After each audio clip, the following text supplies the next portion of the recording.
সামির, আমি পুরো বাড়ি তোমাকে খুঁজতেছি, তুমি এখানে দাঁড়িয়ে আছো কেন? কি হয়েছে সামির, বলো। মন খারাপ?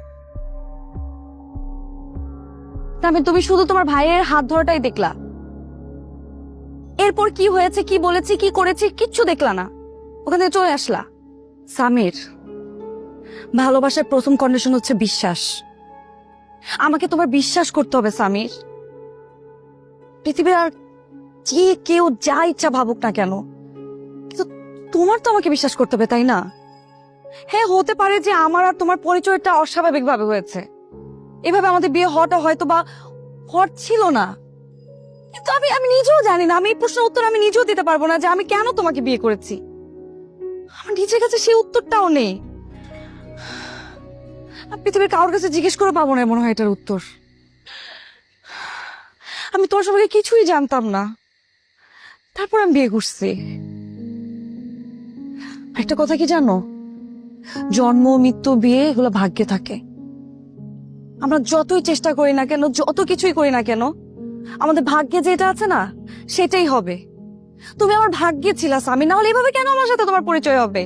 আমি তো তোমার সম্পর্কে কিছুই জানতাম না, হুট করে তুমি আসলে আর আমি তোমাকে বিয়ে করে ফেললাম। হ্যাঁ, এটা সত্যি যে ওই সময় আমার আর করার মতো কিছু ছিল না, দেয়ালে পিঠ থেকে গেছিল। সৎ বাবা অন্য একটা মানুষের সাথে আমার বিয়ে ঠিক করেছে, যে লোকটা আমার থেকে অনেক বড়। তাকে বিয়ে করতে হবে আর না হয় আমার কোনো অপশনই নাই।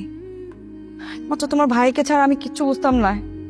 সে ভাই আমাকে ঠকিয়েছে, খুব বাজেভাবে ঠকিয়েছে। আমি আমি শুধু তোমাকে দেখেছি, তুমি আমার কাছে হাত বাড়িয়ে দিয়েছো।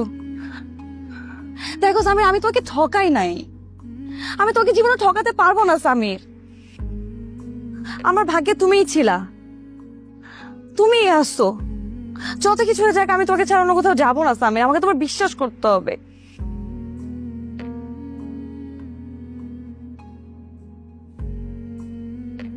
এই মেয়েরিন তোমাকে বলছে, শুধু যদি বিশ্বাস করে থাকি, শুধু তোমাকে। এই হাতটা যখন ধরেছি, ছাড়ার জন্য ধরিনি, সারা জীবন ধরে রাখার জন্য ধরেছি। ছেড়ে যাবো না তোমাকে, শুধু আমাকে একটু বিশ্বাস করো, আমার পাশে থেকো।